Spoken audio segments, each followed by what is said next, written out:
치매 초기 남편의 일기장에서 발견된 60년 전 첫사랑 이야기.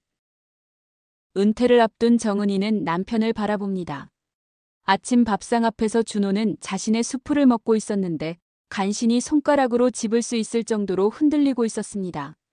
어제는 화장실 찾아가다가 헤맸고 지난주에는 근처 편의점 위치를 잊어버렸습니다.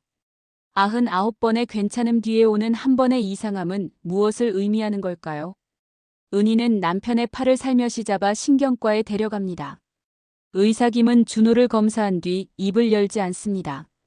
그 침묵 자체가 진단이었습니다. 초기 치매라는 단어가 떨어집니다. 약물 치료가 필요하고 스트레스를 피해야 한다고 했습니다. 집으로 돌아온 준호는 자신의 방에 들어가 낮잠을 자버립니다. 은희는 남편이 자는 것을 확인한 뒤 서재로 들어갑니다. 정리를 하다가 그녀의 손이 서책장 뒤에 걸린 나무판을 스치게 됩니다. 기묘하게도 그 판이 열렸습니다. 숨겨진 수납장입니다. 낡은 가죽 상자가 안에 놓여 있었습니다. 은희가 열어보니 노트와 함께 수십 개의 일기장이 정렬되어 있었습니다. 가장 오래된 표지에는 1963년 6월이라고 쓰여 있습니다. 은희의 손이 떨렸습니다. 정확히 그 해가 자신과 준호가 처음 만난 해였습니다. 첫 페이지에는 준호의 익숙한 글씨로 한 문장이 적혀 있습니다. 나는 이 여름을 영원히 기억하고 싶다. 은희의 맥박이 빨라집니다. 뒤 페이지를 넘기자 한 여자의 이름이 자꾸만 눈에 띕니다. 민지, 민지, 민지. 밤이 깊어집니다. 은희는 침대에 누워도 잠이 오지 않습니다. 일기장의 한 문장이 자꾸만 떠올랐습니다. 남편의 손글씨로 쓰인 그 이름들이 계속 튑니다. 새벽 2시, 은희는 일어나 앉습니다. 다시 서재로 들어갑니다. 손전등을 들고 일기장을 꺼냅니다. 1963년 여름의 기록들이 펼쳐집니다. 오래된 도서관 앞에서 만난 그 여자. 봄을 닮은 얼굴이었다. 그녀가 웃을 때 세상이 멈춘다. 은희는 다음 페이지로 넘깁니다. 민지와 벚꽃 아래 앉았다. 내 어깨에 그녀의 머리가 놓여 있었다. 이 순간이 영원하기를 바랐다. 또 다음 페이지입니다. 민지를 사랑한다. 이것은 선택이 아니라 숙명인 듯하다. 은희의 얼굴이 창백해집니다.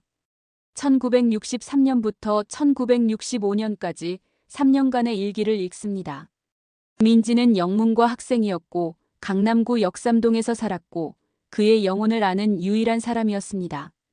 마지막 일기는 1965년 11월입니다. 결국 우리는 헤어졌다. 나는 그녀를 사랑하지만 현실은 우리를 용서하지 않는다. 그녀의 눈물이 자꾸만 떠난다. 그 뒤로 민지의 이름은 더 이상 나타나지 않습니다. 대신 1966년 6월의 일기에서 처음으로 은희의 이름이 등장합니다. 은희를 만났다. 착한 여자다. 단 그 한 줄입니다. 은희는 일기장을 내려놓습니다. 손이 떨렸습니다. 현실에서 준호는 40년의 남편이었습니다. 하지만 준호의 마음속에서는 불과 1년 전까지 다른 여자를 사랑하고 있었던 것입니다. 그것도 절절한 사랑으로. 아침 햇빛이 들어옵니다. 은희는 거울 앞에 섭니다. 자신의 얼굴이 낯설었습니다. 40년을 함께한 남편이 자신 외에 다른 누군가를 이렇게 사랑했다니요. 그 생각이 자꾸만 마음에 칼을 갖다 댔습니다. 은희는 결심합니다. 준호가 치매로 현재를 모두 잊기 전에 그 여자가 누구인지 반드시 알아내야 한다고요. 일기장의 단서들을 정리합니다. 서울대 영문과 1944년생, 강남구 역삼동 출신. 온라인 커뮤니티와 페이스북을 뒤집니다. 이민지를 검색합니다. 결과는 너무 많습니다. 옛날 대학 동창의 명부를 찾아냅니다. 목록 속에서 이민지의 이름을 발견합니다. 옆에는 주소가 적혀 있었습니다. 강남구 역삼동. 정확합니다. 하지만 그 다음 정보는 없습니다. 은희의 심장이 철렁합니다. 더 이상의 흔적을 찾을 수 없었습니다.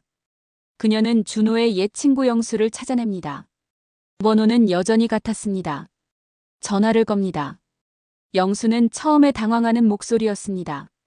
네, 민지를 알았습니다. 그 대답에 은희는 숨을 참습니다. 영수는 더듬거리며 말을 시작합니다.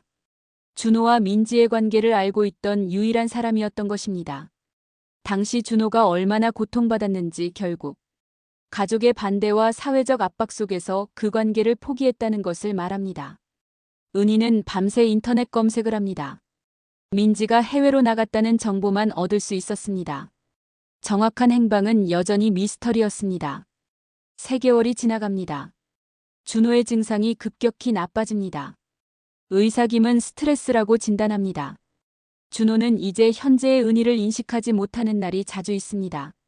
어떤 날은 그녀를 간호사라고 부르고 어떤 날은 무표정하게 창밖을 봅니다. 그러나 과거의 기억은 더욱 생생해집니다. 준호의 입에서 민지라는 이름이 자꾸만 흘러나옵니다. 밤이 되면 그는 침대에서 몸을 뒹굴며 그 이름을 중얼거립니다. 은희가 침대 곁에서 밤을 샐 때 준호는 꿈속에서 민지를 찾으며 울기도 합니다. 민지. 민지를 보고 싶어.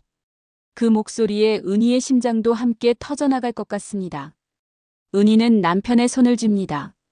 차갑고 약한 손입니다. 하지만 준호는 그것이 누구의 손인지 모릅니다. 그 손은 민지의 손이기를 원할지도 모릅니다.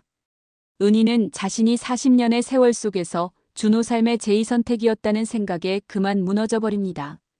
눈물이 흘렀습니다. 감정의 경랑 속에서 은희는 더욱 집요하게 민지를 찾아야 한다는 강박에 사로잡힙니다. 마치 그 여자를 찾아내면 준호의 기억이 돌아올 것 같은 환상으로요. 마치 자신의 상처도 함께 돌아올 것 같은 절망적인 희망을 품고요.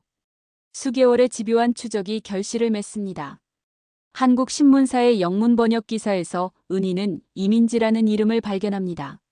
미국 뉴욕의 한 문화잡지 편집자로 활동 중이라고 명시되어 있습니다. 은희의 손이 떨립니다. 그녀는 이메일을 작성합니다. 정준호를 아십니까? 이틀이 지나갑니다. 회신이 옵니다. 짧은 답장입니다. 네, 알았습니다. 은희는 화상통화를 제안합니다. 받아들여집니다. 화면 너머의 이민지는 68세 여인이었습니다. 반세기의 세월이 흘렀지만 일기장 속의 모습이 여전히 남아 있었습니다. 따뜻한 눈빛입니다. 은희는 자신이 누구인지 밝힙니다. 준호의 아내라고요. 이민지의 얼굴이 창백해집니다. 은희는 준호의 치매 진단을 설명합니다. 그리고 현재 그가 자주 민지의 이름을 부르고 있다는 사실을 전합니다. 화면 속 이민지의 눈에서 눈물이 흘렀습니다. 그녀는 50년 전 준호가 자신을 버리고 다른 여자와 결혼했을 때의 상처를 여전히 가지고 있었습니다. 그 긴 세월, 그녀는 한 번도 준호를 잊지 못했습니다. 지난 50년을 뉴욕에서 혼자 살아내며 한국 신문을 읽고 한국 음악을 듣고 한국 문화 잡지를 편집하며 살았습니다. 모두 준호와의 기억을 살아가기 위함이었나요? 은희는 그제야 깨닫습니다. 여기 또 다른 무고한 피해자가 있다는 것을요. 준호가 남긴 또 다른 상처가 반세기를 견디고 있다는 것을요. 며칠이 지납니다. 은희는 방황 속에 있습니다. 그녀는 준호의 나머지 일기장들을 모두 다시 읽기로 결심합니다. 1966년부터 현재까지의 기록 속에서 은희는 놀라운 문장을 발견합니다. 1980년의 일기입니다. 은희는 책임감 있고 따뜻하고 내 삶을 안정시킨 여인이다. 그녀 없이 나는 여기 있지 않았을 것이다. 또 다른 해입니다. 은희와 함께 있으면 마음이 놓인다. 이것도 사랑이다. 다른 형태의 사랑이 있을 뿐이다. 가장 최근의 일기입니다. 치매가 시작되기 직전에 썼을 것으로 보입니다. 나는 민지를 사랑했었다. 하지만 나는 은희를 택했고 그 선택은 후회하지 않는다. 현실이 주는 사랑도 역시 진정한 사랑이다. 그것은 열정의 사랑이 아니라 책임의 사랑이다. 둘 다 사랑이다. 은희는 이 페이지를 읽으면서 눈물을 흘렸습니다. 흐르는 눈물을 닦지 않으며 계속 읽었습니다. 그녀는 이민지에게 다시 연락합니다. 이번에는 더 이상 질문이 아니라 제안입니다. 한국에 돌아와서 준호를 만나보는 것은 어떨까요? 그것이 준호가 무의식적으로 바라는 마지막이 아닐까 생각합니다. 이민지는 오랜 침묵 끝에 동의합니다. 50년 만에 한국의 땅을 다시 밟기로 결심한 것입니다. 서울의 한 호스피스 요양원의 병실입니다. 은희는 준호를 깨웁니다. 남편의 눈이 떠집니다. 초점 없는 눈입니다. 은희는 손님이 왔어요 라고 말합니다. 문이 열립니다. 이민지가 들어섭니다. 준호의 눈이 움직입니다. 그 여인을 보는 순간 기적이 일어났습니다. 준호의 눈빛이 변했습니다. 마치 누군가 그의 영혼을 깨운 것처럼요. 그의 입에서 민지라는 이름이 흘러나옵니다. 손이 올라갑니다. 이민지의 손을 찾습니다. 이민지는 그 손을 잡습니다. 50년 만에 맞닿은 손입니다. 두 사람의 눈에서 눈물이 흐릅니다. 아무 말도 필요 없었습니다. 50년의 세월이 한순간에 응축되었습니다. 은희는 병실 한 구석에서 이 광경을 지켜봅니다. 그것은 고통스럽지만 동시에 아름다운 순간입니다. 준호가 마지막으로 찾은 기억이, 마지막으로 남은 사람이 이민지라는 것. 그리고 그것을 허락하고 그 자리에 선 자신. 세 사람이 함께 있는 그 시간 속에서 은희는 깨닫습니다. 사랑은 하나가 아니라는 것을요. 사랑은 배타적이 아니라 포용적일 수도 있다는 것을요. 준호는 이민지의 손을 놓지 않으며 평온한 표정을 짓습니다. 그것이 마지막입니다. 6개월이 지나갑니다. 준호는 조용히 눈을 감습니다. 장례식에는 은희, 이민지, 영수, 그리고 준호의 제자들과 동료들이 모입니다. 이민지는 한국에 남기로 결정합니다. 요양원에서 자원봉사를 하기로요. 장례식 다음 날, 은희와 이민지는 작은 커피숍에서 마주 앉습니다. 두 여인의 시선이 많아옵니다. 먼저 입을 여는 것은 은희입니다. 당신을 원망했던 적도 있어요. 이민지가 고개를 끄덕입니다. 나도 당신을 원망했어요. 하지만 그 감정들은 이제 과거형입니다. 은희가 준호의 일기장을 꺼냅니다. 이민지가 자신의 편지와 사진들을 꺼냅니다. 50년 전의 그들의 이야기가 다시 살아납니다. 하지만 이제는 질투나 원망이 아닌 이해와 연민 속에서요. 은희가 이민지의 손을 잡습니다. 당신이 있었기에 우리 남편이 충만한 삶을 살 수 있었습니다. 고마워요. 이민지가 눈물을 흘립니다. 당신이 있었기에 그가 안정적인 삶을 살 수 있었어요. 그것도 감사합니다. 1년이 지납니다. 은희와 이민지는 함께 준호의 일기장을 정리하여 출판하기로 결정합니다. 책의 제목은 2가지 사랑입니다. 그것은 비극이 아닙니다. 인생이 주는 복잡하고 아름다운 현실에 관한 이야기입니다.